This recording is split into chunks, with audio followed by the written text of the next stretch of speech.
मल्ल द्वादशी एवं भीम द्वादशी व्रत का विधान।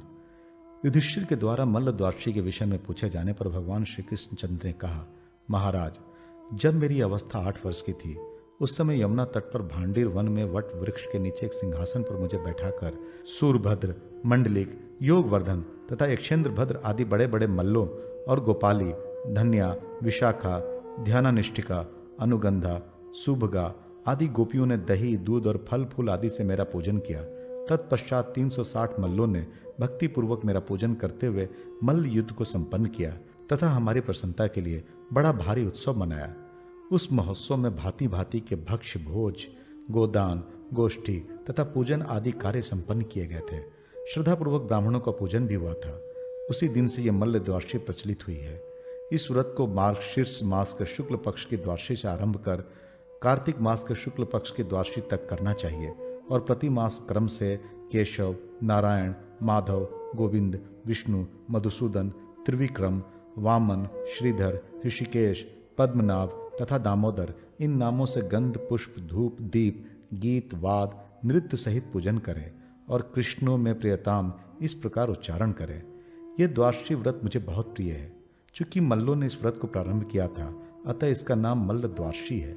जिन गोपों के द्वारा इस व्रत को संपन्न किया गया, उन्हें गाय, महिषी, कृषि आदि प्रचुर मात्रा में प्राप्त हुआ। जो कोई पुरुष इस व्रत को संपन्न करेगा, मेरे अनुग्रह से वह आरोग्य, बल, ऐश्वर्य और शाश्वत विष्णु लोक को प्राप्त करेगा। भगवान श्री कृष्ण पुनः बोले, महाराज, प्राचीन काल में विदर्भ देश में भीम नामक एक प्रतापी राजा थे। वे दमयंती के पिता एवं राजा नल के ससुर थे। राजा भीम बड़े पराक्रमी, सत्यवक्ता और प्रजापालक थे। वे शास्त्रोक्त विधि से राज्य कार्य करते थे। एक दिन तीर्थ यात्रा करते हुए ब्रह्मा जी के पुत्र पुलसत्य मुनि उनके यहाँ पधारे। राजा ने आर्ध पदाधि द्वारा उनका बड़ा आदर सत्कार किया। पुलसत्य मुनि ने प्रसन्न होकर राजा से कुशल क्षेम पूछा। तब राजा ने अत्यंत विनयपूर्वक कहा, महाराज, जहाँ आप जैसे महानुभाव का आगमन हो, वहाँ सब कुशल ही होता है। आपके यहाँ पधारने से मैं पवित्र हो गया। इस तरह से अनेक प्रकार के स्नेह की बातें राजा तथा पुलसत्य मुनि के बीच होती रही। कुछ समय के पश्चात विदर्भापति भीम ने पुलसत्य मुनि से पूछा, प्रभु, संसार के जीव अनेक प्रकार के दुखों से सदा पीड़ित रहते हैं और उसमें गर्भवास सबसे बड़ा दुख है। प्राणी अनेक प्रकार के रोग से ग्रस्त हैं। जीवों की ऐसी दशा को देखकर मुझे अत्यंत कष्ट होता है। अतः ऐसा कौन सा उपाय है जिसके द्वारा थोड़ा परिश्रम करके ही जीव संसार के दुखों से छुटकारा पाने में समर्थ हो जाए? यदि कोई व्रत दानादि हो तो आप मुझे बतलाएं।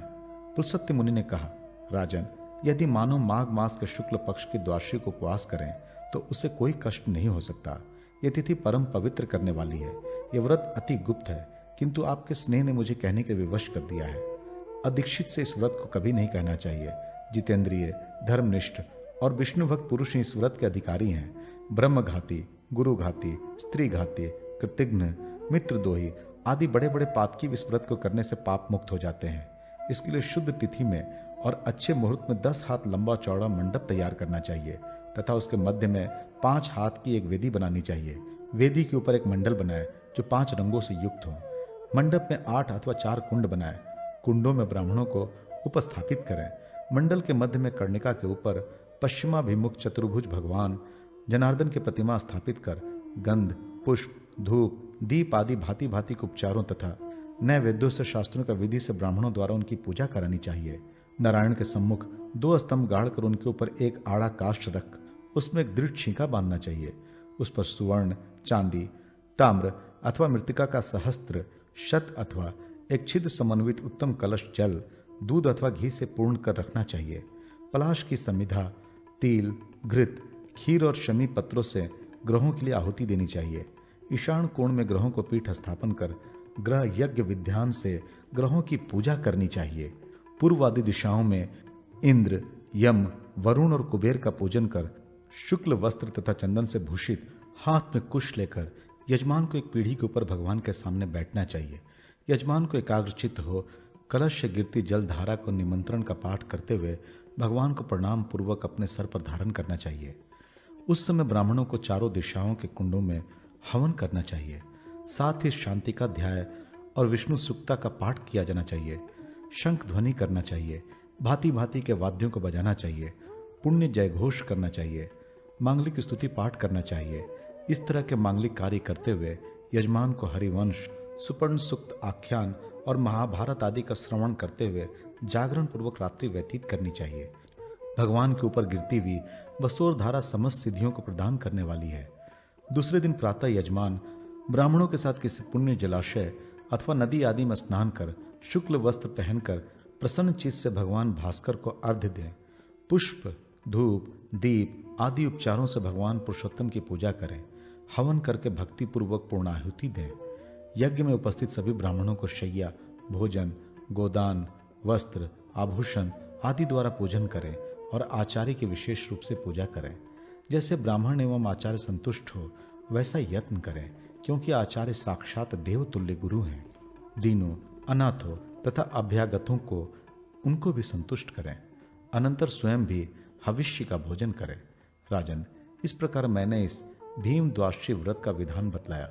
इससे पापिष्ट व्यक्ति भी पाप मुक्त हो जाते हैं, इसमें संदेह नहीं। यह विष्णु याग सैकड़ों वाजपेय एवं अतिरात्र यागों से विशेष फलदायी है। इस भीम द्वादशी का व्रत करने वाले स्त्री पुरुष 7 जन्मों तक अखंड सौभाग्य, आयु, आरोग्य तथा सभी संपदाओं को प्राप्त करते हैं।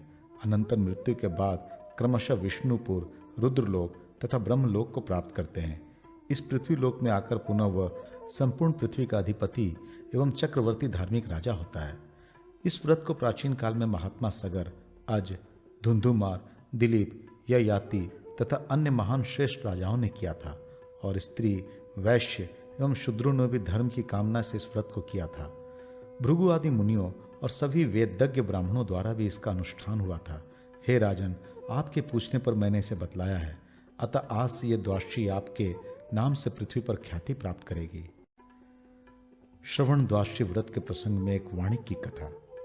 युधिष्ठिर ने पूछा, भगवान, जो व्यक्ति दीर्घ उपवास करने में असमर्थ हो उसके लिए कौन कौन सा व्रत है, इसे आप बतलाएं। भगवान श्री कृष्ण ने कहा, राजन, भाद्रपद मास के शुक्ल पक्ष की द्वादशी तिथि यदि श्रवण नक्षत्र से युक्त हो तो इसमें व्रत करने से सभी कामनाएं पूर्ण हो जाती है। यह परम पवित्र एवं महान फल देने वाली द्वादशी है। इस व्रत में प्रातःकाल नदी संगम में जाकर स्नान करके द्वादशी में उपवास करना चाहिए। एकमात्र श्रवण द्वादशी के व्रत कर लेने से 12 द्वादशी व्रतों का फल प्राप्त होता है। यदि इस तिथि में बुधवार का भी योग हो जाए तो इसमें किए गए समस्त कर्म अक्षय हो जाते हैं। इस व्रत से गंगा स्नान का लाभ होता है। इस व्रत में एक सुंदर कलश की विधिवत स्थापना कर उसमें भगवान विष्णु की प्रतिमा स्थापित करनी चाहिए। अनंतर भगवान की अंग पूजा करनी चाहिए। रात्रि में जागरण करें। प्रभात काल में स्नान कर गरुड़ ध्वज की पूजा करें और पुष्पांजलि देकर प्रार्थना करें।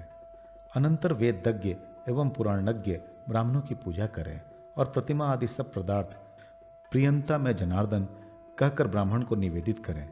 श्री कृष्ण ने पुनः कहा, महाराज, इस व्रत के प्रसंग में एक प्राचीन आख्यान है, इसे आप सुने। दशान देश के पश्चिम भाग में संपूर्ण प्राणियों को भय देने वाला एक मरु देश है। वहां की भूमि की बालू निरंतर तपती रहती है।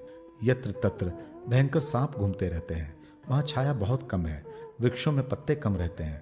प्राणी प्रायः मरे जैसे ही रहते हैं। शमी, खैर, पलाश, करील, पीलू आदि कटीले वृक्ष वहां है। वहां अन्न और जल बहुत कम मिलता है। वृक्षों के कोटरे में छोटे छोटे पक्षी प्यासे ही मर जाते हैं। वहां के प्यासे हरिण मरुभूमि में जल की इच्छा से दौड़ लगाते रहते हैं और जल न मिलने से मर जाते हैं। उस मरुस्थल में देववश एक वाणिक पहुंच गया। वो अपने साथियों से बिछुड़ गया था। उसने इधर उधर घूमते हुए भयंकर पिशाचों को वहां देखा। वह वाणिक भूख प्यास से व्याकुल हो इधर उधर घूमने लगा और कहने लगा, क्या करूं, कहां जाऊं, कहां से मुझे अन्न जल प्राप्त हो। तदनंतर उसने प्रेत के स्कंद प्रदेश पर बैठे एक प्रेत को देखा, जिसे चारों ओर से अन्य प्रेत घेरे हुए थे। कंधे पर चढ़ा हुआ वह प्रेत वाणिक को देखकर उसके पास आया और कहने लगा, तुम इस निर्जल प्रदेश में कैसे आ गए। उसने बताया, मेरे साथी छूट गए हैं। मैं अपने किसी पूर्व कुकृत्य के फल से या संयोग से यहाँ पहुंच गया हूँ। भूख और प्यास से मेरे प्राण निकल रहे हैं। मैं अपने जीने का कोई उपाय नहीं देख रहा हूँ। इस पर वो प्रेत बोला, तुम इस पुनाग वृक्ष के पास क्षण मात्र प्रतीक्षा करो, यहाँ तुम्हें अभिष्ट लाभ होगा।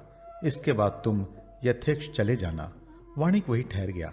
दोपहर के समय कोई व्यक्ति पुनाग वृक्ष से एक कटोरे में जल तथा दूसरे कटोरे में दही और भात लेकर प्रकट हुआ और उसने वह वाणिक को प्रदान किया।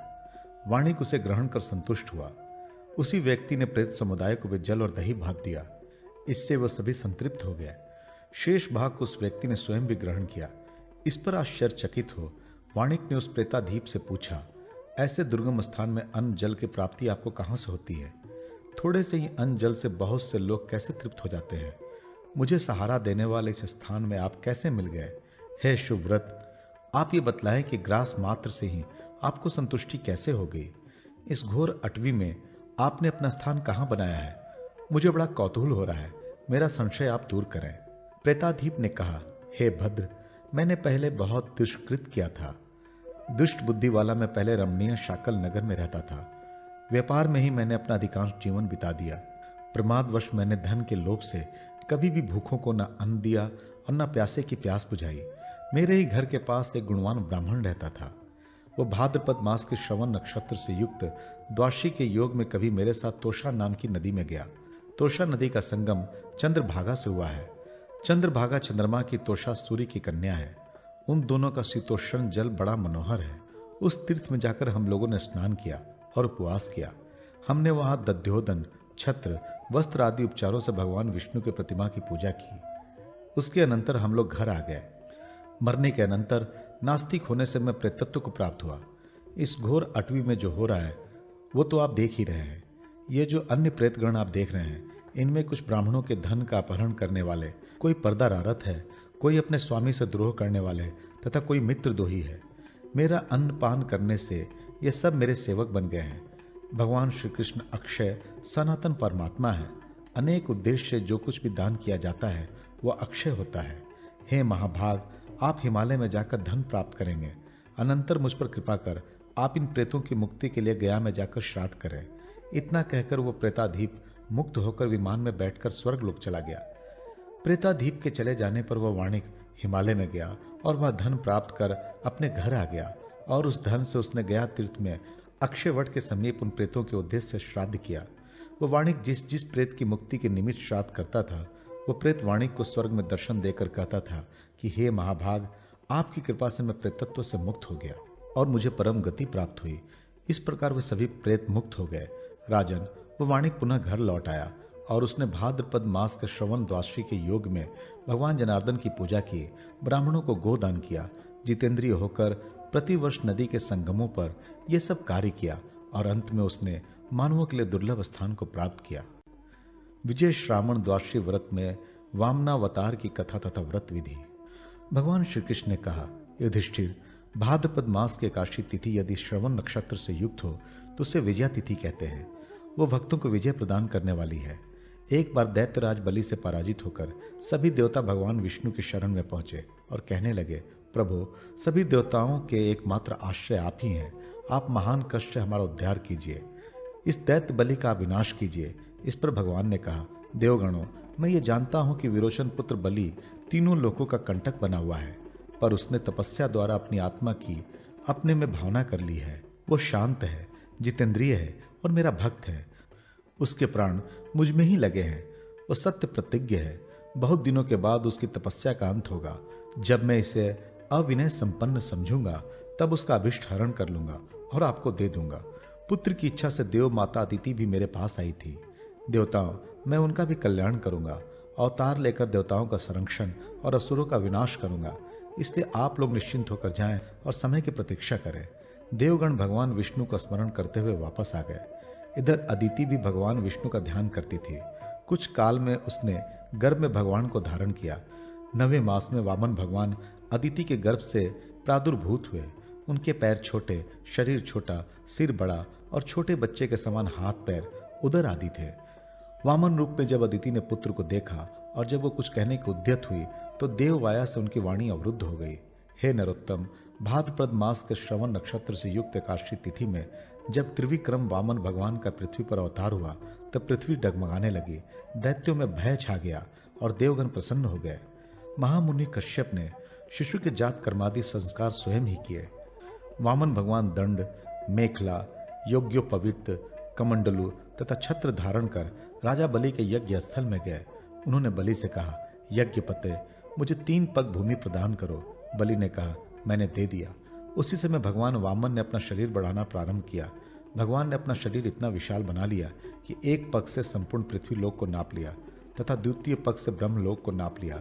तीसरा पग रखने के लिए जब कोई स्थान न मिला तो देवगण, सिद्ध, ऋषि मुनि इस कृत्य को देखकर साधु साधु कहने लगे और भगवान की स्तुति करने लगे। तदनंतर सभी दैत्य गणों को जीतकर उन्होंने दैत्यराज बलि से कहा, तुम अपने परिजनों के साथ सुतल लोक में चले जाओ। मेरे द्वारा सुरक्षित रहकर तुम वहां अभिप्सित भोगों का उपभोग करोगे। वर्तमान में जो इंद्र है उनके बाद तुम इंद्रत्व को प्राप्त करोगे। बलि भगवान को प्रणाम कर प्रसन्न हो सुतल लोक को चला गया। भगवान ने देवताओं से कहा, आप लोग अपने अपने स्थान पर निश्चिंत होकर रहें। भगवान भी संसार का कल्याण करके वहीं अंतर्धान हो गए। राजन, ये सभी कर्म एकादशी तिथि को हुए थे, अतः ये तिथि देवताओं की विजय तिथि मानी गई है। यही एकादशी तिथि फाल्गुन मास में पुष्य नक्षत्र से युक्त होने पर विजय तिथि कही गई है। एकादशी के दिन उपवास कर रात्रि में भगवान वामन की प्रतिमा बनाकर पूजा करनी चाहिए। प्रतिमा के समीप ही कुंडिका, छत्र, चरण पादुका, यष्टि, यज्ञोपवीत, कमंडलू तथा मृग शर्म आदि स्थापित करना चाहिए। अनंतर विधिवत उनकी पूजा करनी चाहिए। मंत्रों से उन्हें नमस्कार करना चाहिए और प्रार्थना करना चाहिए। इसके अनंतर भगवान को शयन कराएं, गीत वाद स्तुति आदि के द्वारा जागरण करें। प्रातःकाल उस प्रतिमा की पूजा कर मंत्र पूर्वक उसे ब्राह्मण को निवेदित करते हैं। ब्राह्मणों को भोजन कराकर स्वयं भी मौन होकर भोजन करें। इस व्रत के करने से व्रती का एक मनवंतर पर्यंत विष्णु लोक में वास होता है। तदनंतर वह इस लोक में आकर चक्रवर्ती दानी राजा होता है। वो निरोग, दीर्घायु एवं पुत्रवान होता है। संप्राप्ति द्वादशी एवं गोविंद द्वादशी व्रत। भगवान श्री कृष्ण ने कहा, पौष मास के कृष्ण पक्ष की द्वादशी से ज्येष्ठ मास की द्वादशी तक प्रत्येक मास की कृष्ण द्वादशी को श्रावण मासिक संप्राप्ति द्वादशी व्रत किया जाता है। प्रत्येक मास में क्रमशः पुंडरीकाक्ष, माधव, विश्वरूप, पुरुषोत्तम, अच्युत तथा जय इन नामों से उपवास पूर्वक भगवान की पूजा करनी चाहिए। पुनः आषाढ़ कृष्ण द्वादशी से व्रत ग्रहण कर मार्गशीर्ष तक व्रत का नियम लेना चाहिए। पूर्व विधान से उपवास पूर्वक उन्हीं नामों से क्रमशः भगवान का पूजन करना चाहिए। प्रति मास ब्राह्मण को भोजन कराकर दक्षिणा देना चाहिए। तेल एवं क्षार पदार्थ नहीं ग्रहण करने चाहिए। इस प्रकार एक वर्ष तक इस व्रत के करने से सभी कामनाएं पूर्ण हो जाती है और अंत में वो भगवान के अनुग्रह से अनेक लोक को प्राप्त कर लेता है।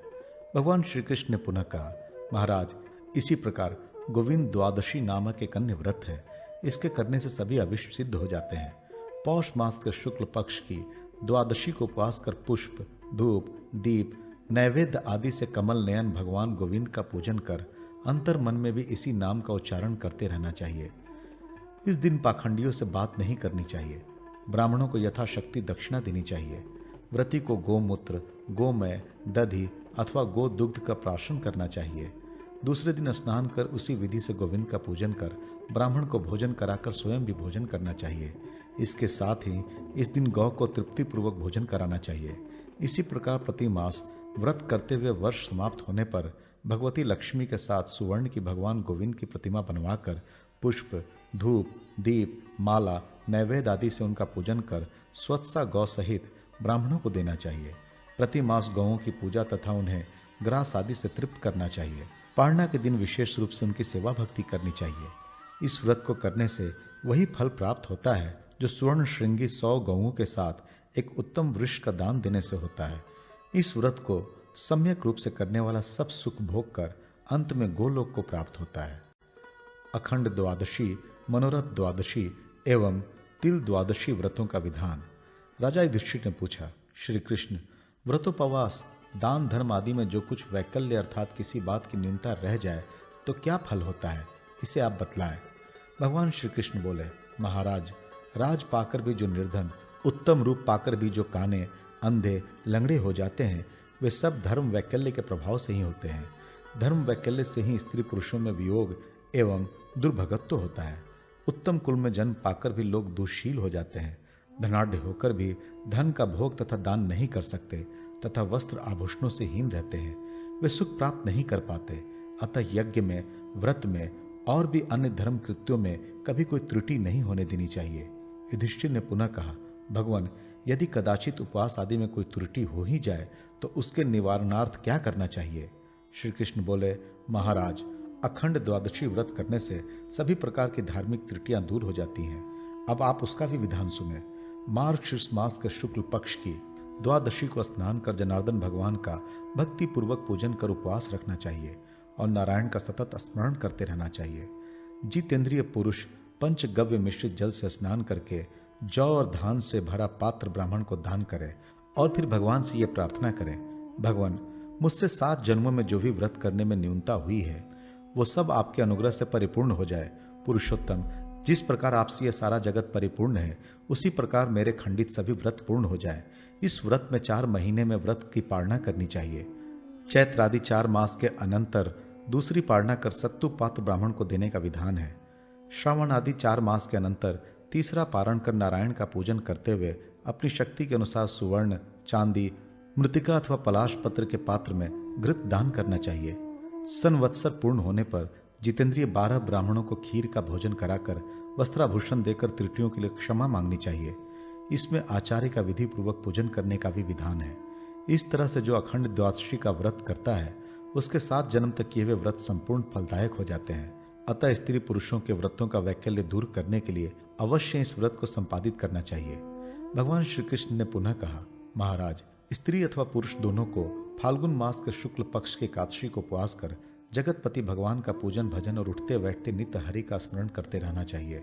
द्वादशी के दिन प्रभात में ही स्नान पूजन तथा घृत से हवन के बाद ब्राह्मण को दक्षिणा देने का विधान है। तदनंतर भगवान से अपने अभिष्ट मनोरथों की संसिद्धि के लिए प्रार्थना करनी चाहिए। तत्पश्चात हविष्य भोजन ग्रहण करना चाहिए। इस व्रत में फाल्गुन से ज्येष्ठ तक प्रथम 4 महीनों में रक्त, पुष्प, गुग्गुल, धूप और हविष्यान नैवेद्य से भगवान की पूजा अर्चना के बाद गोश्रृंग छालिल जल तथा हविष्यान ग्रहण करने का विधान है। फिर आषाढ़ से अश्विन तक 4 महीनों में चमेली के पुष्प, धूप और साठी धान आदि के नैवेद्यों द्वारा भगवान की पूजा स्तुति करने के बाद कुशोदक का प्राशन कर निवेदित नैवेद्य भक्षण करना चाहिए। कार्तिक से माघ मास तक तीसरी पारणा में अड़हुल, उत्तम धूप और कसार के नैवेद्य से नारायण के पूजनोपरांत गोमूत्र प्राशन तथा कसार भक्षण करने का विधान है। प्रति मास ब्राह्मणों को दक्षिणा देनी चाहिए। वर्ष के अंत में एक माशा सुवर्ण की भगवान नारायण की प्रतिमा का पूजन कर 2 वस्त्र और दक्षिणा सहित ब्राह्मण को निवेदित करना चाहिए। इसी के साथ 12 ब्राह्मणों को भी भोजन कराकर प्रत्येक को अन्न, जल का घट, छतरी, जूता, वस्त्र और दक्षिणा देनी चाहिए। इस द्वादशी व्रत के करने से सभी मनोरथ सिद्ध हो जाते हैं। इसी से इसका नाम मनोरथ द्वादशी है। इंद्र को त्रैलोक्य का राज्य भी इसी व्रत के परिणाम स्वरूप प्राप्त हुआ है। शुक्राचार्य ने धन तथा महर्षि धौम्य ने निर्विघ्न विद्या प्राप्त की है। अन्य श्रेष्ठ पुरुषों ने तथा स्त्रियों ने भी इस व्रत के प्रभाव से अपने अभिष्ट मनोरथों को प्राप्त किया है। जो कोई भी जिस किसी अभिलाषा से इस व्रत को करता है उसे वो अवश्य प्राप्त होती है। जो पुरुष भगवान पुरुषोत्तम का पूजन नहीं करते, गौ, ब्राह्मण आदि की सेवा नहीं करते और मनोरथ द्वादशी का व्रत नहीं रखते, वे किसी भी प्रकार से अपना अभिष्ट फल प्राप्त नहीं कर सकते। राजा युधिष्ठिर ने कहा, भगवान, थोड़े से परिश्रम से अथवा स्वल्प दान से सभी पाप कट जाएं, ऐसा कोई उपाय आप बतलाएं। भगवान श्री कृष्ण बोले, महाराज, तिल द्वादशी नामक एक व्रत है जो परम पवित्र है और सभी पापों का नाश करने वाला है। माघ मास के कृष्ण पक्ष की द्वादशी को जब मूल अथवा पूर्वाषाढ़ नक्षत्र प्राप्त हो तब उसके एक दिन पूर्व अर्थात एकादशी को उपवास रखकर व्रत ग्रहण करना चाहिए। द्वादशी को भगवान श्री कृष्ण का पूजन कर ब्राह्मण को कृष्ण तिलों का दान करना चाहिए। व्रती को भी स्नान कर काले तिल का ही भोजन करना चाहिए। इस प्रकार 1 वर्ष तक प्रत्येक कृष्ण द्वादशी में व्रत कर अंत में तिलों से पूर्ण कृष्ण वर्ग के कुंभ, पकवान, छत्र, जूता, वस्त्र और दक्षिणा 12 ब्राह्मणों को देना चाहिए। उन तिलों के बोने से जितने तिल उत्पन्न होते हैं उतने वर्ष पर्यंत इस व्रत को करने वाला स्वर्ग में पूजित होता है और किसी जन्म में अंध, बधिर, कुष्ठी आदि नहीं होता है, सदा निरोग रहता है। इस तिल दान से बड़े बड़े पाप कट जाते हैं। इस व्रत में ना बहुत परिश्रम है और ना ही बहुत अधिक व्यय। इसमें तिलों से ही स्नान, तिल दान और तिल ही भोजन करने पर अवश्य सद्गति मिलती है। सुकृत द्वादशी के प्रसंग में शीरभद्र वैश्य की कथा। राजा युधिष्ठिर ने पूछा, श्री कृष्णचंद्र, ऐसा कौन सा कर्म है जिसके करने से सभी कष्ट दूर हो जाएं और कोई संताप भी ना हो? भगवान श्री कृष्ण ने कहा, महाराज, आपने जो पूछा है उस विषय में एक आख्यान का वर्णन करता हूं। पूर्व काल में विदिशा नगरी में शीरभद्र नामक एक वैश्य रहता था। वह पुत्र, पौत्र, कन्या, स्त्री आदि के भरण पोषण में ही लगा रहता था। फलस्वरूप स्वप्न में भी उसे परलोक की चिंता नहीं होती थी। वो न्याय अन्याय हर तरह के धन का ही उपार्जन करता, कभी दान, हवन, देव पूजन आदि कर्म का नाम भी नहीं लेता था। नित्य नैमित्तिक कर्मों का लोप उसने स्वयं कर लिया था। कुछ काल के अनंतर वह वैश्य मृत्यु को प्राप्त हुआ और विंध्यारण्य में यातना देह में प्रेत रूप से रहने लगा। एक दिन ग्रीष्म ऋतु में विपित नाम के वेद वेता ब्राह्मण ने उस प्रेत को देखा कि वह सूर्य किरणों से संतप्त नदी के बालू में लौट रहा है। उसके सब अंगों में छाले पड़ गए हैं, प्यास से कंठ सूख रहा है और जिह्वा लटक गई है। वह लंबी लंबी सांस ले रहा है। उसकी यह दशा देखकर ब्राह्मण को बड़ी दया आई और उसने उसका वृत्तांत पूछा। प्रेत कहने लगा, ब्राह्मण, मैं पूर्व जन्म में परलोक के लिए किसी प्रकार के कर्म न करने के कारण ही दग्ध हो रहा हूं। मैं निरंतर धन, घर, खेत, पुत्र, स्त्री आदि की चिंता में ही आसक्त रहता था और मैंने अपने वास्तविक हित का चिंतन कभी नहीं किया। इसी से यह कष्ट भोग रहा हूं। यह काम कर लिया और यह काम करना है, इसी उधेड़ बुन में संपूर्ण जीवन व्यतीत करने का यही फल है।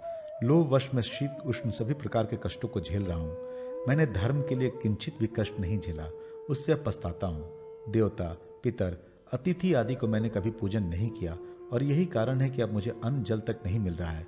अन्याय के द्वारा एकत्र किए गए धन का उपभोग दूसरे लोग कर रहे होंगे, ये सोच सोचकर मुझे चैन नहीं मिलता। मैंने कभी ब्राह्मणों का पूजन नहीं किया और ना ही कभी देवार्चन ही किया। फल स्वरूप मेरी ऐसी दशा हुई है।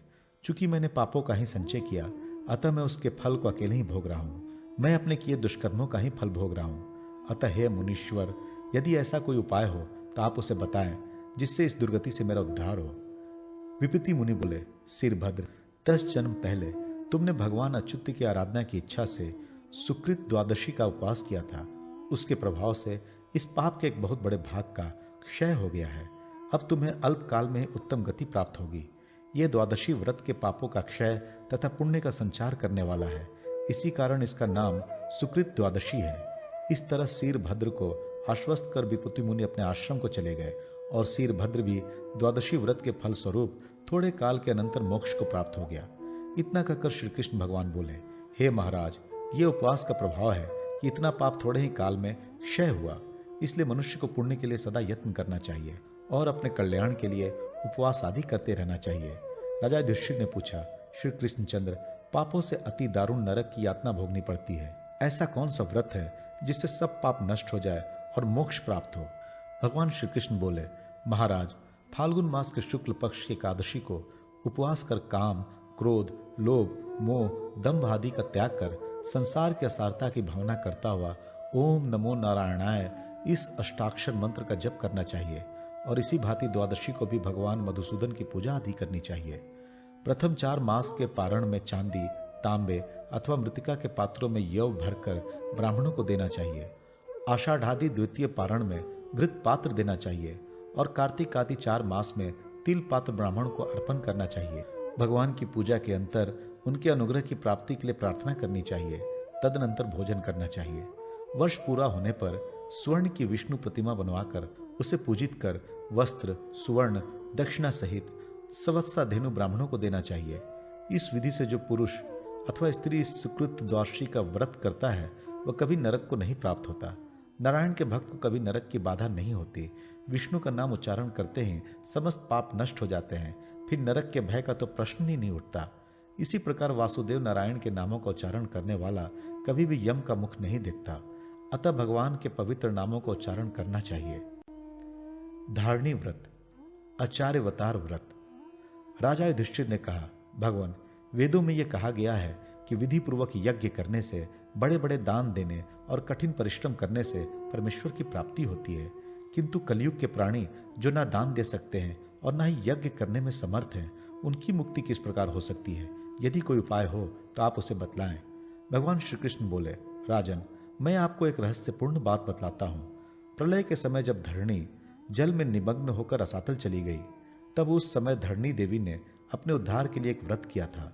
व्रत के प्रभाव से प्रसन्न होकर भगवान नारायण ने वाराह रूप धारण कर उसे पुनः अपने स्थान पर लाकर स्थापित कर दिया। उस व्रत का विधान इस प्रकार है। व्रती को मार्गशीर्ष मास के कृष्ण पक्ष की दशमी को प्रातःकाल नित्य स्नान आदि क्रियाओं को संपन्न कर देवार्चन एवं हवन आदि कर्म विधि पूर्वक करने चाहिए। उस दिन पवित्र अत्यल्प हविष्यान भोजन करना चाहिए। अनंतर पुनः 5 पग चलकर हाथ पांव धोकर पवित्र क्षीर वृक्ष के 8 अंगुल के दातुन से दंत धावन कर आचमन करना चाहिए। जल से अंगों का स्पर्श कर भगवान जनार्दन का ध्यान करते हुए वो दिन व्यतीत करना चाहिए। एकादशी को निराहार रहकर भगवान के नामों का जप करते रहना चाहिए। द्वादशी को प्रातः नदी आदि के पवित्र जल में स्नान करना चाहिए। स्नान से पूर्व नदी, तालाब अथवा शुद्ध एवं पवित्र स्थान की मृत्तिका ग्रहण करनी चाहिए। मृत्तिका ग्रहण करते समय मंत्र का उच्चारण करें। देवी सुवर्ते, जिस शक्ति के द्वारा आप समस्त स्थावर जंगमात्मक प्राणियों का धारण पोषण करती हैं, उसी शक्ति के द्वारा मुझे पापों से मुक्त कीजिए तथा सदा मेरा पालन कीजिए। पुनः उस मिट्टी को सूर्य को दिखाकर शरीर में लगाकर स्नान करें। तदनंतर आचमन कर देव मंदिर में जाकर भगवान नारायण की अंगों की पूजा करें। नारायण के आगे 4 जलपूर्ण घटों में 4 समुद्रों की परिकल्पना कर स्थापना करें। उन घटों पर तिलपूर्ण पूर्ण पात्र स्थापित करें। घटों के मध्य एक पीठ के ऊपर जल पात्र में सुवर्ण, चांदी अथवा काष्ठ की मत्स्य भगवान की प्रतिमा बनाकर स्थापित करें। यथाविधि उपचारों से उनका पूजन कर प्रार्थना करें। रात्रि में वहीं जागरण करें। प्रभात में चारों घटों को ऋग्वेदी, यजुर्वेदी, सामवेदी तथा अथर्ववेदी 4 ब्राह्मणों की पूजा कर उन्हें निवेदित करें। जल पात्र में स्थापित भगवान मत्स्य की प्रतिमा ब्राह्मण दंपति को प्रदान करें। ब्राह्मणों को पायसान से संतृप्त करने के पश्चात स्वयं भी भोजन करें। राजन, इस विधि से जो मार्गशीर्ष कृष्ण द्वादशी का व्रत करता है उसे दीर्घ आयु प्राप्ति होती है। जन्मांतर में किए गए ब्रह्म हत्या आदि महापातकों से उसकी मुक्ति होती है। यदि निष्काम भाव से व्रत करता है तो उसे ब्रह्मलोक की प्राप्ति होती है, इसमें कोई संदेह नहीं। इसी प्रकार स्नान आदि कर पौष मास की शुक्ल पक्ष की द्वादशी को उपवास कर भगवान जनार्दन की कुर्म रूप से पूजा करनी चाहिए। माघ मास के शुक्ल पक्ष की द्वादशी को उपवास पूर्वक भगवान वराह की प्रतिमा का पूजन कर ब्राह्मण को दान करना चाहिए। इसी प्रकार फाल्गुन मास के शुक्ल पक्ष की द्वादशी को उपवास पूर्वक भगवान नरसिंह की प्रतिमा का, चैत्र मास के शुक्ल पक्ष की द्वादशी को भगवान वामन की प्रतिमा का, वैशाख शुक्ल के द्वादशी को परशुराम जी की प्रतिमा का, ज्येष्ठ मास की शुक्ल द्वादशी को भगवान राम लक्ष्मण की प्रतिमा का, आषाढ़ शुक्ल की द्वादशी को भगवान वासुदेव की प्रतिमा का, श्रावण मास के शुक्ल द्वादशी को बुद्ध भगवान की तथा भाद्रपद मास के शुक्ल पक्ष की द्वादशी को उपवास पूर्वक भगवान कल्की की प्रतिमा का यथाविधि अंग पूजन आदि कर घटकों की स्थापना करके पूजित प्रतिमा आदि ब्राह्मणों को निवेदित कर देनी चाहिए। इस प्रकार 10 मासों में भगवान के दशावतारों का पूजन कर पूर्व विधान से अश्विन शुक्ल द्वादशी को उपवास पूर्वक भगवान पद्मनाभ की तथा कार्तिकी द्वादशी को वासुदेव की पूजा करनी चाहिए। अंत में प्रतिमा तथा घटकों को ब्राह्मण को निवेदित कर दें। उन्हें भोजन कराकर दक्षिणा प्रदान करें तथा दीनों अनाथों को भी भोजन, वस्त्र आदि से संतुष्ट करना चाहिए और फिर स्वयं भी भोजन करना चाहिए। राजन, इस प्रकार 12 मासों में जो इस व्रत को करता है वो सभी पापों से मुक्त होकर विष्णु सायुज्य को प्राप्त करता है। धरणी देवी ने भी इस व्रत को किया था, इसीलिए यह धरणी व्रत के नाम से प्रसिद्ध हुआ। प्राचीन काल में दक्ष प्रजापति ने इस व्रत का अनुष्ठान कर प्रजाओं का अधिपतित्व प्राप्त किया था। राजा युनाश्व ने इस व्रत के अनुष्ठान से मानधाता नामक श्रेष्ठ पुत्र को प्राप्त कर अंत में शाश्वत ब्रह्म पद प्राप्त किया था। इसी प्रकार है अधिपति कृत्तिवीर ने इस व्रत के प्रभाव से महान पराक्रमी चक्रवर्ती राजा सहस्त्रर्जुन को पुत्र रूप में प्राप्त किया था। शकुंतला ने भी इस व्रत के प्रभाव से राजर्षि दुष्यंत को पति रूप में तथा श्रेष्ठ भरत को पुत्र रूप में प्राप्त किया था। इसी प्रकार कई अन्य श्रेष्ठ चक्रवर्ती राजाओं तथा श्रेष्ठ पुरुषों ने इस व्रत के प्रभाव से उत्तम फल प्राप्त किया था। जो भी इसे करता है भगवान नारायण इसका उद्धार कर देते हैं। विशोक द्वादशी व्रत और गुड धेनु आदि 10 धेनुओं के दान की विधि तथा उसकी महिमा। युधिष्ठिर ने पूछा, भगवान, इस भूतल पर कौन ऐसा उपवास या व्रत है जो मनुष्य के अभिष्ट वस्तुओं के वियोग से उत्पन्न शोक समूह के उद्धार करने में समर्थ, धन संपत्ति की वृद्धि करने वाला और संसार भय का नाशक है? भगवान श्री कृष्ण ने कहा, महाराज, आपने जिस व्रत के विषय में प्रश्न किया है वह समस्त जगत को प्रिय तथा इतना महत्वशाली है कि देवताओं के लिए भी दुर्लभ है। यद्यपि इंद्र, असुर और मानव भी उसे नहीं जानते, तथापि आप जैसे भक्तिमान के प्रति मैं अवश्य इसका वर्णन करूंगा। उस पुण्यप्रद व्रत का नाम विशोक द्वादशी व्रत है। विद्वान व्रती को आश्विन मास में दशमी तिथि के दिन अल्प आहार करके नियम पूर्वक इस व्रत का आरंभ करना चाहिए। पुनः एकादशी के दिन व्रती उत्तर विमुख अथवा पूर्वाभिमुख बैठकर दातुन करे, फिर स्नान आदि से निवृत्त होकर निराहार रहकर भगवान केशव और लक्ष्मी की विधि पूर्वक भली भांत पूजा करे और दूसरे दिन भोजन करूंगा ऐसा नियम लेकर रात्रि में शयन करे। प्रातःकाल उठकर शर्वोषधि और पंचगव्य मिले जल से स्नान करे तथा श्वेत वस्त्र और श्वेत पुष्पों की माला धारण करे। तत्पश्चात भगवान विष्णु की कमल पुष्पों द्वारा पूजा करे। पूजन करने के पश्चात एक मंडल बनाकर मिट्टी से वेदी का निर्माण कराए। वह वेदी 20 अंगुल लंबी चौड़ी, चारों ओर से चौकोर, उत्तर की ओर ढालू, चिकनी और सुंदर हो। तत्पश्चात बुद्धिमान व्रती सूप में नदी की बालू से लक्ष्मी की मूर्ति अंकित कर और उस सूप को वेदी पर रखकर दैव्य नमः, शांतये नमः, लक्ष्मये नमः, श्रिये नमः, पुष्टये नमः, तुष्टये नमः, वृष्टये नमः, हृष्टये नमः के उच्चारण पूर्वक लक्ष्मी की अर्चना करे और यूं प्रार्थना करे, लक्ष्मी देवी मेरे दुखों का नाश करे, विशोका मेरे लिए वरदायिनी हो, विशोका मुझे संतति दे और विशोका का मुझे संपूर्ण सिद्धियां प्रदान करे। तदनंतर श्वेत वस्त्रों से सूप को परिवेष्टित कर नाना प्रकार के फलों, वस्त्रों और स्वर्णमय कमलों से लक्ष्मी की पूजा करें। चतुर्वर्ती सभी रात्रियों में कुशोदक पान करें और सारी रात नृत्य गीत आदि का आयोजन कराए। 3 पहर रात व्यतीत होने पर व्रती मनुष्य स्वयं नींद त्याग कर जग जाए और अपनी शक्ति के अनुसार शैया पर सोते हुए 3 या 1 द्विज दंपति के पास जाकर वस्त्र, पुष्पमाला और चंदन आदि से जल शाही ने नमोस्तु, जल शाही भगवान को नमस्कार है, यूं कहकर उनकी पूजा करे। इस प्रकार रात में गीत वाद आदि कराकर जागरण करे तथा प्रातःकाल स्नान कर पुनः द्विज दंपत्ति का पूजन करें और कृपणता छोड़कर अपनी सामर्थ्य के अनुकूल उन्हें भोजन कराएं। फिर स्वयं भोजन करके पुराणों की कथाएं सुनते हुए वो दिन व्यतीत करे। प्रत्येक मास में इसी विधि से सारा कार्य संपन्न करना चाहिए। इसी प्रकार व्रत की समाप्ति के अवसर पर गदा, चादर, तकिया आदि उपकरणों से युक्त एक सुंदर शैया गुड धेनु के साथ दान करके इस प्रकार प्रार्थना करे, देवेश जिस प्रकार लक्ष्मी आपका परित्याग करके अन्यत्र नहीं जाती, उसी प्रकार सौंदर्य, निरोगता और निःशोकता सदा मुझे निर्वक्षिण रूप से प्राप्त हो। मेरा परित्याग ना करें और भगवान केशव के प्रति उत्तम भक्ति प्राप्त हो। वैभव की अभिलाषा रखने वाले व्रती को समंत्र गुड़ धेनु सहित शैया और लक्ष्मी सहित सूप दान करना चाहिए। इस व्रत में कमल, करवीर, कनेर, बाण, नील कुसुम या अगस्त्य वृक्ष का पुष्प ताजा बिना कुमलाया हुआ, कुमकुम, केसर, सिंधुवार, मल्लिका, गंध पाटला, कदम्ब, कुब्बजक और जाति यह पुष्प सदा प्रशस्त माने गए हैं। युधिष्ठिर ने पुनः पूछा, जगतपते अब आप मुझे विशोक द्वादशी के प्रसंग में निर्दिष्ट गुड़ धेनु का विधान बतलाइए। साथ ही यह भी बतलाने की कृपा कीजिए कि गुड़ धेनु का रूप कैसा होता है और उसे किस मंत्र का पाठ करके दान करना चाहिए। भगवान श्री कृष्ण बोले, महाराज इस श्लोक में गुड़ धेनु के विधान का जो रूप है और उसका दान करने से जो फल प्राप्त होता है उसे मैं बतला रहा हूँ। गुड़ धेनु का दान समस्त पापों का विनाशक है।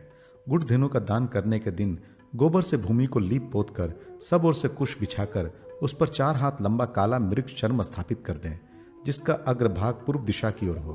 तदनंतर एक छोटे मृग चर्म में बछड़े की कल्पना करके उसी के निकट रख दें। फिर उसमें पूर्व मुख और उत्तर पैर वाली स्वत्सा गौ की कल्पना करें। 4 भार गुड़ से बनी हुई गुड़ धेनु सदा उत्तम मानी गई है। उसका बछड़ा 1 भार गुड़ का बनना चाहिए। आपकी गृह की संपत्ति के अनुसार इस गौ का निर्माण करना चाहिए। इस प्रकार गौ और बछड़े की कल्पना करके उन्हें श्वेत एवं महीन वस्त्र से आच्छादित कर दें।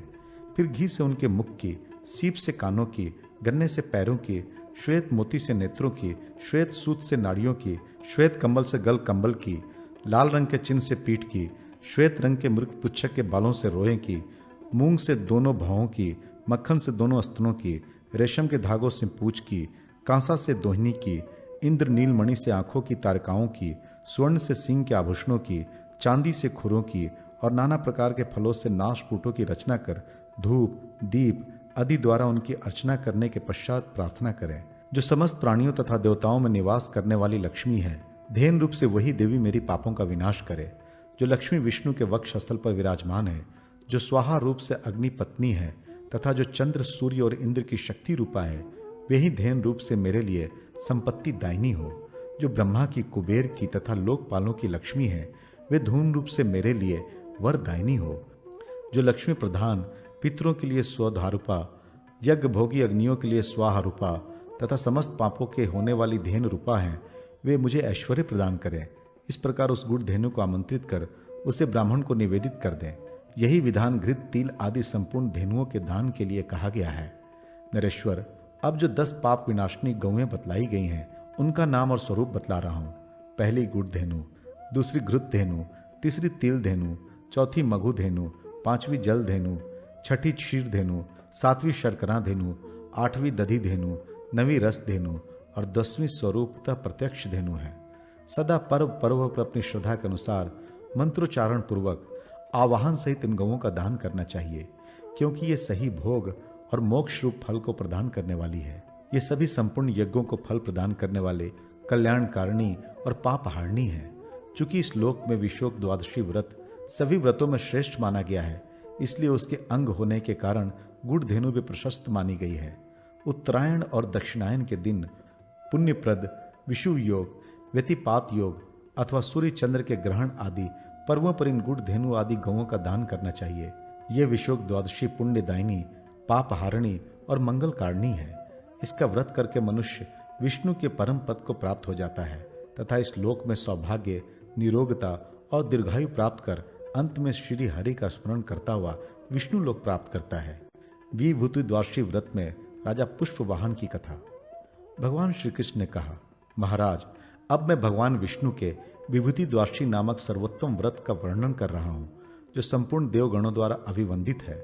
बुद्धिमान मनुष्य कार्तिक, वैशाख, मार्गशीर्ष, फाल्गुन अथवा आषाढ़ मास में शुक्ल पक्ष की दशमी तिथि को स्वल्पाहार कर सायंकालिक संध्योपासना से निवृत्त हो, इस प्रकार का नियम ग्रहण करे। प्रभो, मैं एकादशी को निराहार रहकर भगवान जनार्दन की भली भांति अर्चना करूंगा और द्वादशी के दिन ब्राह्मण के साथ बैठकर भोजन करूंगा। केशव, मेरा ये नियम निर्विघ्नता पूर्वक पूर्ण हो जाए और फलदायक हो।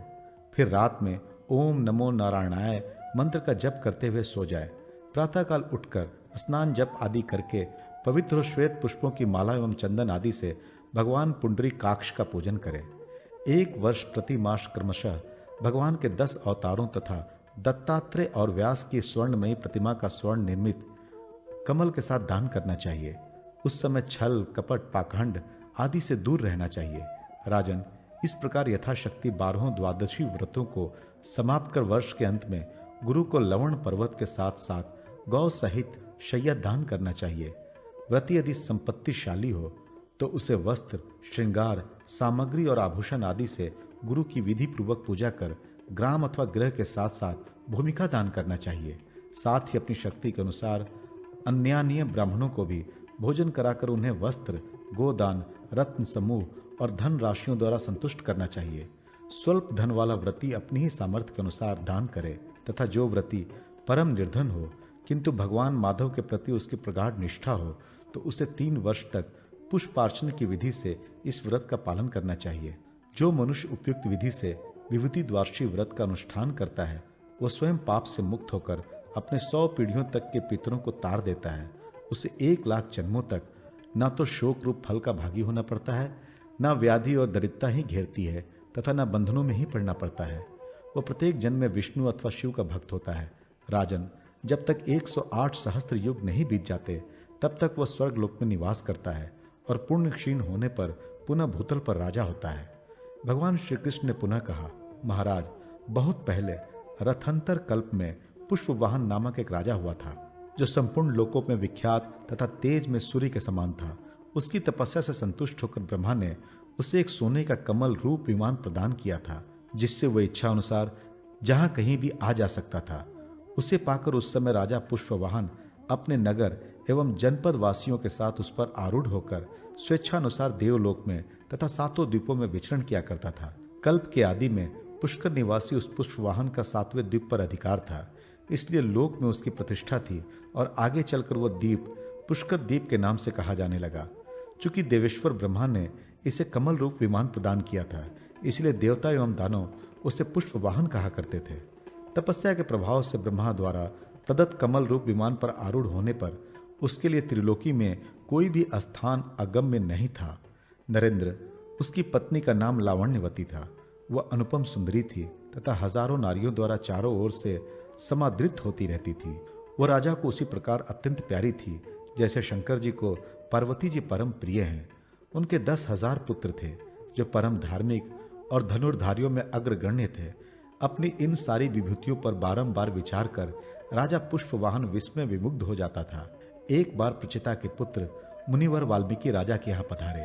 उन्हें आया देखकर राजा ने उनसे इस प्रकार प्रश्न किया। राजा पुष्पवाहन ने पूछा, मुनिंद्र, किस कारण से मुझे ये देवों तथा मानवों द्वारा पूजनीय निर्मल विभूति तथा अपने सौंदर्य से समस्त देवांगनाओं को पराजित कर देने वाली सुंदरी भार्या प्राप्त हुई है? मेरे थोड़े से तप से संतुष्ट होकर ब्रह्मा ने मुझे ऐसा कमल गृह क्यों प्रदान किया, जिसमें आमत्य, हाथी, रथ समूह और जनपद वासियों सहित यदि 100 करोड़ राजा बैठ जाएं, तो भी वे जान नहीं पड़ते कि कहाँ चले गए। वो विमान तारागणों, लोकपालों तथा देवताओं के लिए भी अलक्षित सा रहता है। प्रचेतः मैंने, मेरी पुत्री ने अथवा मेरी भार्या ने पूर्व जन्मों में कौन सा ऐसा कर्म किया है जिसका प्रभाव आज दिखलाई पड़ रहा है, इसे आप बतलाएं। तदनंतर महर्षि वाल्मीकि राजा के इस आकस्मिक एवं अद्भुत प्रभावपूर्ण वृत्तांत को जन्मांतर से संबंधित जानकर इस प्रकार कहने लगे। राजन, तुम्हारा पूर्व जन्म अत्यंत भीषण व्याध के कुल में हुआ था। एक तो तुम उस कुल में पैदा हुए, फिर दिन रात पाप कर्म में भी निरत रहते थे। तुम्हारा शरीर भी कठोर अंग, संधि युक्त तथा बेडौल था। तुम्हारी त्वचा दुर्गंध युक्त थी और नख बहुत बढ़े हुए थे, उससे दुर्गंध निकलती थी और तुम बड़े कुरूप थे। उस जन्म में ना तो तुम्हारी कोई हितैषी मित्र था, न पुत्र और न भाई बंधु ही थे, न पिता माता और बहन ही थी।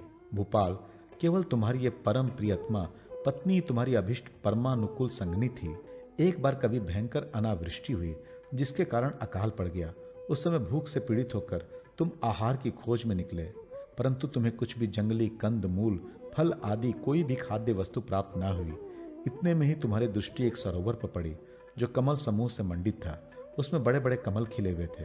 तब तुम उसमें प्रविष्ट होकर बहुसंख्यक कमल पुष्पों को लेकर विदिशा नगरी में चले गए। वहां तुमने उन कमल पुष्पों को बेचकर मूल्य प्राप्ति के हेतु पूरे नगर में चक्कर लगाया। सारा दिन बीत गया, पर उन कमल पुष्पों का कोई खरीदार ना मिला। उस समय तुम भूख से अत्यंत व्याकुल और थकावट से अतिशय क्लांत होकर पत्नी सहित एक महल के प्रांगण में बैठ गए। वहां रात्रि में तुम्हें महान मंगल शब्द सुनाई पड़ा। उसे सुनकर तुम पत्नी सहित उस स्थान पर गए जहां वह मंगल शब्द हो रहा था। वहां मंडप के मध्य भाग में भगवान विष्णु की पूजा हो रही थी। तुमने उसका अवलोकन किया। वहां अनंगवती नाम की वैश्या माघ मास की विभूति द्वादशी व्रत की समाप्ति कर अपने गुरु को भगवान ऋषिकेश का विधिवत श्रृंगार कर स्वर्ण में कल्प वृक्ष, श्रेष्ठ लवणाचल और समस्त उपकरणों सहित शैया का दान कर रही थी। इस प्रकार पूजा करती हुई अनंगवती को देखकर तुम दोनों के मन में विचार जागृत हुआ कि इन कमल पुष्पों से क्या लेना देना है। अच्छा तो ये होता कि इनसे भगवान विष्णु का श्रृंगार किया जाता। नरेश्वर, उस समय तुम दोनों पति पत्नी के मन में ऐसी भक्ति उत्पन्न हुई और इसी अर्चा के प्रसंग में तुम्हारे उन पुष्पों से भगवान केशव और लवणाचल की अर्चना संपन्न हुई तथा शेष पुष्प समूहों से तुम दोनों ने शैया को भी सब ओर से सुसज्जित किया। तुम्हारी इस क्रिया से अनंगवती बहुत प्रसन्न हुई। उस समय उसने तुम दोनों को इसके बदले 300 अशर्फियां देने का आदेश दिया, पर तुम दोनों ने बड़ी दृढ़ता से उस धनराशि को अस्वीकार कर दिया।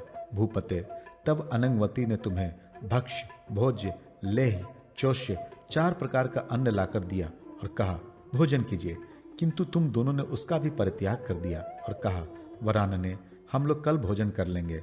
दृढ़ व्रते, हम दोनों जन्म से ही पाप परायण और कुकर्म करने वाले हैं, पर इस समय तुम्हारे उपवास के प्रसंग में हमें विशेष आनंद प्राप्त हो रहा है। उसी प्रसंग में तुम दोनों को धर्म का लेशांश प्राप्त हुआ और तुम दोनों ने रात भर जागरण भी किया था। दूसरे दिन प्रातःकाल अनंगवती ने भक्ति पूर्वक अपने गुरु को लवणाचल सहित शैया और अनेकों गांव प्रदान किए। उसी प्रकार उसने अन्य 12 ब्राह्मणों को भी सुवर्ण, वस्त्र, अलंकार आदि सहित 12 गौएं प्रदान की। तदनंतर सहृदय, मित्र, दीन, अंधे और दरिद्रों के साथ तुम लुब्धक दंपत्ति को भोजन कराया और विशेष आदर सत्कार के साथ तुम्हें विदा किया। राजन, वो सपत्निक लुब्धक तुम ही थे जो इस समय राजा राजेश्वर के रूप में उत्पन्न हुए। उस कमल समूह से भगवान केशव का पूजन होने के कारण तुम्हारे सारे पाप नष्ट हो गए तथा दृढ़ त्याग, तप एवं निर्लोभिता के कारण तुम्हें इस कमल मंदिर की भी प्राप्ति हुई। राजन, तुम्हारी उसी सात्विक भावना के महात्म्य से, तुम्हारे थोड़े से ही तप से ब्रह्म रूपी भगवान जनार्दन तथा लोकेश्वर ब्रह्मा भी संतुष्ट हुए हैं। इसी से तुम्हारा पुष्कर मंदिर स्वेच्छानुसार जहां कहीं भी जाने की शक्ति से युक्त है। वह अनंगवती वैश्या भी इस समय कामदेव की पत्नी रति के सौत रूप में उत्पन्न हुई है। यह इस समय प्रीति नाम से विख्यात है और समस्त लोकों में सबको आनंद प्रदान करती तथा संपूर्ण देवताओं द्वारा सत्कृत है। इसलिए राज राजेश्वर, तुम उस पुष्कर गृह को भूतल पर छोड़ दो और गंगा तट का आश्रय लेकर विभूति द्वादशी व्रत का अनुष्ठान करो, उससे तुम्हें निश्चय ही मोक्ष की प्राप्ति हो जाएगी। श्री कृष्ण ने कहा, महाराज, ऐसा कहकर प्रचेता मुनि वहीं अंतर्हित हो गए। तब राजा पुष्पवाहन ने मुनि के कथनानुसार सारा कार्य संपन्न किया। राजन, इस विभूति द्वादशी व्रत का अनुष्ठान करते समय अखंड व्रत का पालन करना आवश्यक है। जिस किसी भी प्रकार से हो सके 12 द्वादशियों व्रत कमल पुष्पों द्वारा संपन्न करना चाहिए। अनग, अपनी शक्ति के अनुसार ब्राह्मणों को दक्षिणा भी देने का विधान है। इसमें कृपणता नहीं करनी चाहिए, क्योंकि भक्ति से ही भगवान केशव प्रसन्न होते हैं। जो मनुष्य पापों को विदीर्ण करने वाला इस व्रत को पढ़ता या श्रवण करता है अथवा इसे करने के लिए सम्मति प्रदान करता है, वो भी 100 करोड़ वर्षों तक देवलोक में निवास करता है। मदन द्वादशी व्रत में मृदुगणों का आख्यान। युधिष्ठिर ने कहा, भगवान, दैत्यों की जननी दिति ने जिस व्रत के करने से 49 मृदुगणों को पुत्र रूप में प्राप्त किया था, अब मैं आपसे उस मदन द्वादशी व्रत के विषय में सुनना चाहता हूं। भगवान श्री कृष्ण बोले, महाराज, पूर्व काल में वशिष्ठ आदि महर्षियों ने दिति से जिस उत्तम मदन द्वादशी व्रत का वर्णन किया था, उसी को आप मुझसे विस्तार पूर्वक सुनिए। व्रतधारी को चाहिए कि वह चैत्र मास के शुक्ल पक्ष की द्वादशी तिथि को श्वेत चावलों से परिपूर्ण एवं छिद्र रहित एक घट स्थापित करे। उस पर श्वेत चंदन का अनुलेप लगा हो तथा वो श्वेत वस्त्र के 2 टुकड़ों से आच्छादित हो। उसके निकट विभिन्न प्रकार के ऋतु फल और गन्ने के टुकड़े रखे जाए। वो विविध प्रकार की खाद्य सामग्री से युक्त हो तथा उसमें यथाशक्ति स्वर्ण खंड भी डाला जाए। तत्पश्चात उसके ऊपर गुड़ से भरा हुआ तांबे का पात्र स्थापित करें। उसके ऊपर केले के पत्ते पर काम तथा उसके वाम भाग में शक्कर समन्वित रीति की स्थापना करें। फिर गंध, धूप आदि उपचारों से उनकी पूजा करें और गीत, वाद तथा भगवान विष्णु की कथा का आयोजन करें। प्रातःकाल वह घट ब्राह्मण को दान कर दें। पुनः भक्ति पूर्वक ब्राह्मणों को भोजन कराकर स्वयं भी नमक रहित भोजन करें और ब्राह्मणों को दक्षिणा देकर इस प्रकार उच्चारण करें, जो संपूर्ण प्राणियों के हृदय में स्थित रहकर आनंद नाम से कहे जाते हैं, वे काम रूपी भगवान जनार्दन मेरे इस अनुष्ठान से प्रसन्न हो। इस विधि से प्रत्येक मास में मदन द्वादशी व्रत का अनुष्ठान करना चाहिए। व्रती को चाहिए कि वह द्वादशी के दिन आमलक फल खाकर भूतल पर शयन करे और त्रयोदशी के दिन अविनाशी भगवान विष्णु का पूजन करें।